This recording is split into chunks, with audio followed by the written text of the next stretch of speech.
Abraham and Sarah, these people were willing to lay down what matters most to them for the sake of God.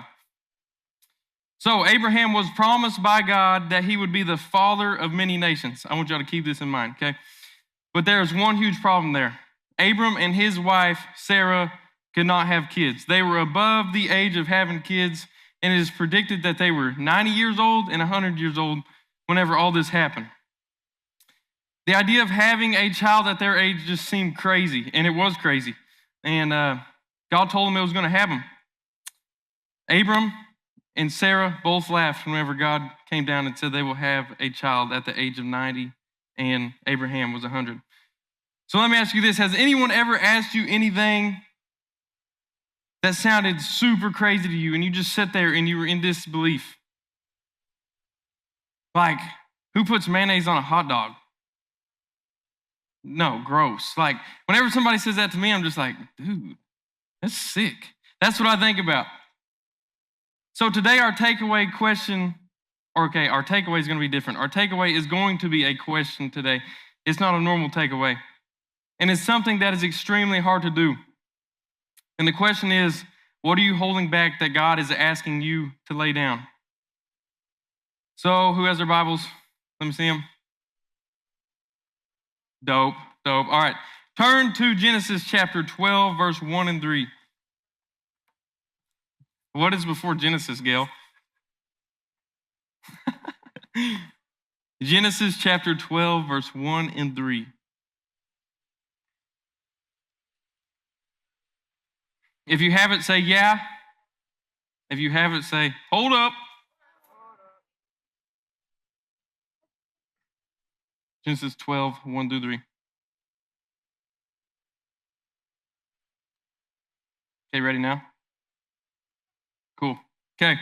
The Lord has said to Abram, go from your country, your people, and your father's household to the land I will show you.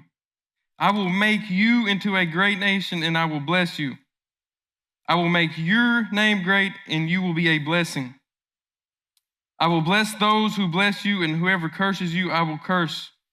And all people on earth will be blessed through you. This is a massive thing that God is telling Abram. This promise that God is giving him could drastically change his life. But however, there's still one problem. He says, I will make you into a great nation, and I will bless you. What does it take to have a nation? People, right? It takes people. But Abram and Sarah are still childless. Okay, now we're going to Genesis chapter 15, verse 1 through 5. Switch over there real quick. We're going to go do a bunch of verses real quick. Genesis 15, 1 through 5. After this, the word of the Lord came to Abram in a vision. Do not be afraid, Abram. I am your shield, your very great reward. But Abram said, Sovereign King, what can you give me since I remain childless?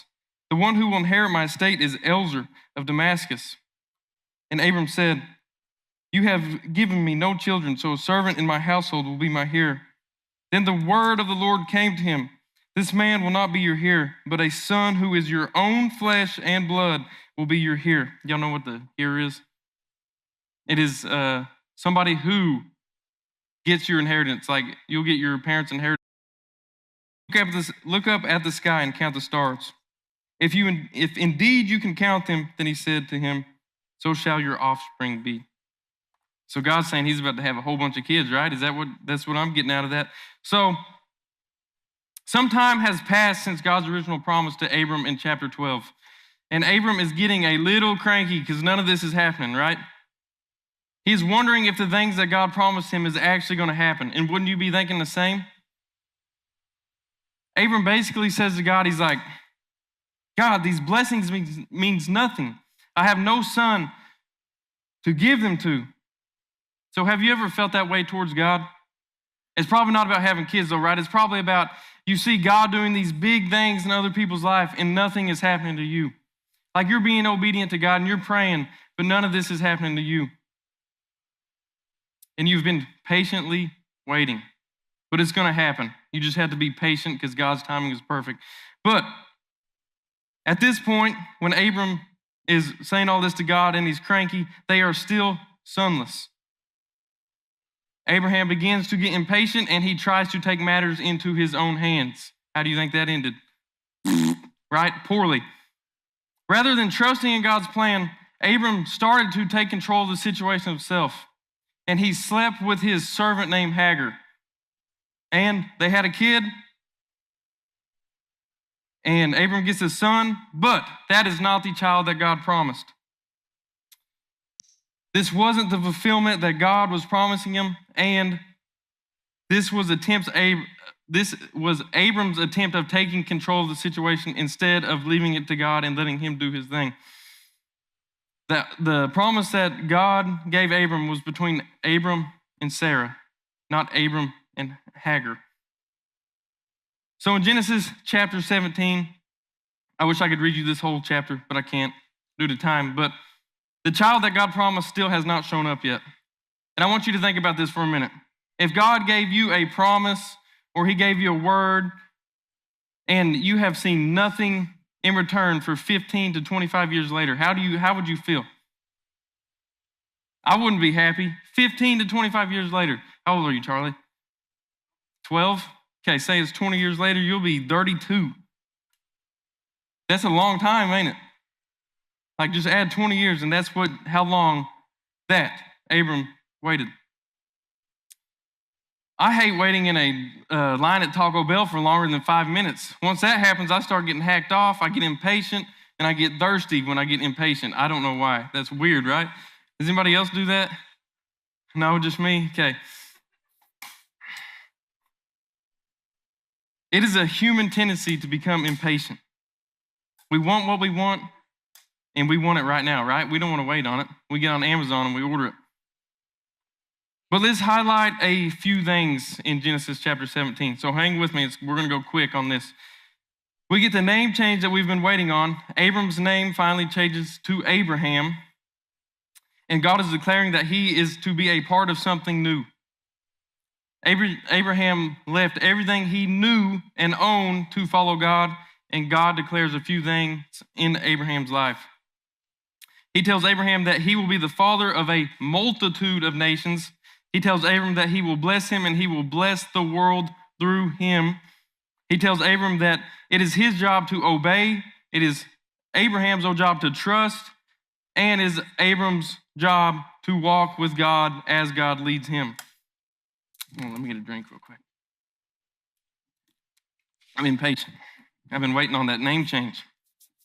So here comes some big promises in Genesis chapter 17, verse 15 and 17.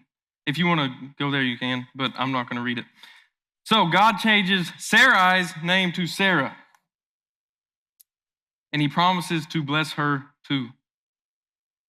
God promises to give Abraham a son, and not just a random son, but a son through Sarah. So Abraham and Sarah both laugh at God whenever God tells them this. And then God tells Abraham and Sarah to name their son Isaac. If you Google Isaac, the first word that comes up is laughter. Okay, I was studying this and I thought that was hilarious that they were laughing at God, and then whenever God gives them the gift they've been praying for, the gift they've been obedient for, he tells them to call him laughter. That's pretty funny, right? God made the promise, and now it's happening. And everybody is happy. Just for now, though, okay? Now we go over to Genesis chapter 22, verses 2 and 5. I'm going to read that one. 22, verses 2 through 5. Then God said, "Take your son, your only son, whom you love, Isaac, and go to the region of Moriah. Sacrifice him there as a burnt offering on a mountain I will show you." Early the next morning, Abram got up and he loaded his donkey. He took with him 2 of his servants and his son Isaac. When he had cut enough wood for the burnt offering, he set out for the place God had told him about.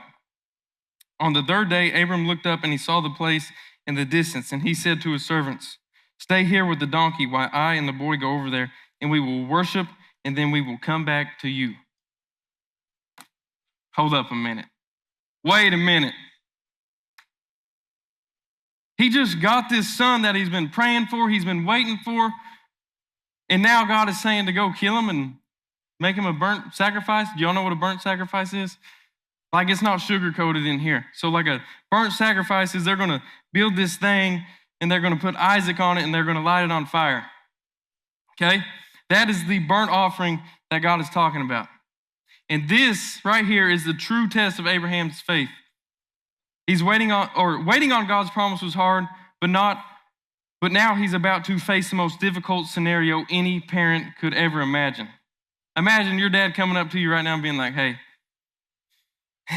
God told me to sacrifice you in the morning. How are you going to react? What would you do? Like, would leave the country? I'll probably come back with a Judy chop and be like, baloney, not me. But parents in the back, how would you tell a child, your child, that you have to sacrifice them? So in my Bible, in between verses 2 and 3, there's an indentation. Okay, and that is most likely there was a night in between God telling Abraham to sacrifice Isaac. A night. So Abraham's laying in bed with Sarah that night, and he's like, yo, how am I going to tell Isaac this? That would be so hard. That would be so hard. And he's had a few things, actually a whole bunch of things. There's a whole lot of this story I can't get into, but there's been so many things that's been hard for Abraham. Number one, he moved from everything he knew to be obedient to where God was sending him. Number two, God told him his requirements was ultimate obedience. So he had to do everything that God said, and he was doing it. But right here, God is asking him to give up something that is near and dear to his heart. So Abraham, he rose early in the morning. He saddled his donkey and he took 2 of his young servants and Isaac. Abraham did exactly as God commanded him to do. This right here was Abraham's death to self moment. He put everything aside. He put God first. He didn't let anything stand in the way of God, his emotions. But here's the good news in this story, that God did not kill Isaac. He gave a ram as a substitute for Isaac on that burnt offering. God's not interested in killing Isaac. God is after Abraham's heart, and he's after yours too. God wants to know that Abraham has not fallen more in love with the gift that God has given him. He wants him to make sure that Abraham is more in love with God than he is the gift. So God put Abraham to the test. And you can see how important Isaac was to him, because obviously he's still begging for a kid at 90 years old. Anybody in here have a 90-year-old grandma? You think she could have a kid right now? How would that look? Would that not be weird? Anyways, back to it, sorry. But you can tell how important that Isaac is because of all the obedience and all of the stress that Abraham has went through to get his son Isaac finally. So I got a big question for you. If God asked you to lay something down on the altar, what would it be? There are all sorts of amazing gifts, and all of those gifts come from God. So what are you more in love with? Are you more in love with the gift that God gave you, or are you more in love with God? Are you letting that gift that God gave you stand in between you and his relationship? So whenever God calls us to offer something up in our lives, he isn't just asking us to do something that he hasn't already done himself. Because the truth is, God put something on the altar as well. And while God provided a ram for Abraham, nothing was provided for Jesus' life. Jesus was God's son. He came down, he lived a perfect, sinless life so that you could experience freedom and salvation from sin. Guys, our sins separate us from God, the giver of life. When we separate from him, we lose life. And that rebellion, that rejection of God requires repayment. And Jesus had offered up his life to pay for our sins. He didn't just die for me. He died for this section, that section, everybody in this room. He died for you. Guys, Jesus' door is always open. So if you don't know Jesus and you want to have a relationship with him, maybe today God is inviting you to give up whatever is blocking you to fully surrender to him. So what's wild about this story with Abraham is that he didn't just walk the plank once. He walked it like 50 times. Like he kept walking it. He kept walking it. He left his home. He waited for years. He let go of control and he laid Isaac on the altar. Abraham's life teaches us just an awesome life of surrender and obedience to God. But maybe you've already made that one-time commitment to follow Jesus. What are you holding back that God is asking you to lay down? I'm going to share with you what I had to let go. So about 3 years ago, me and my wife got married. There she is back there. She's so beautiful. 3 and some change. Anyways, so as soon as we got married, we decided we wanted to have a child. Okay? We got pregnant. We were going on with life. About 7 weeks later, we figured out we miscarried the baby. Okay? We did it again. There's number 2. We did this 7 times. We were on our, a little early. Okay, we've had 7 miscarriages, but I was trying to handle everything myself. I was dealing with anxiety. I was dealing with depression. I was dealing with stress. And all these things were blocking my relationship with God. I was more worried about what was going on. I was never home because I didn't want to deal with the problems. I was running away from everything. And once I finally surrendered to God, golly, look at this. Look at this.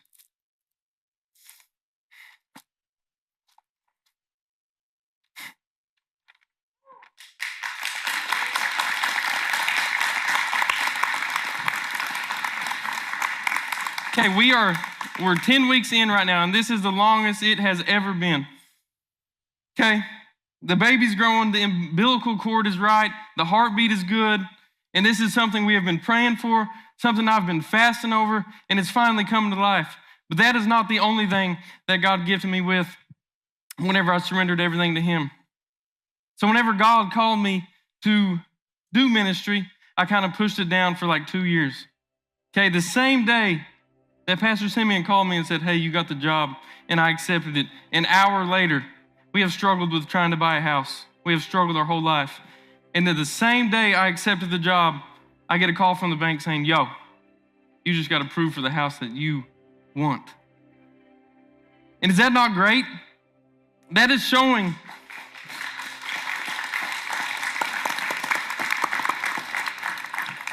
if you surrender everything to Jesus, he will take care of you. If it is a hidden sin that you're dealing with, if it's lust, if it's depression, guys, I'm telling you, if you just give everything to God, he'll take care of it. I've experienced it.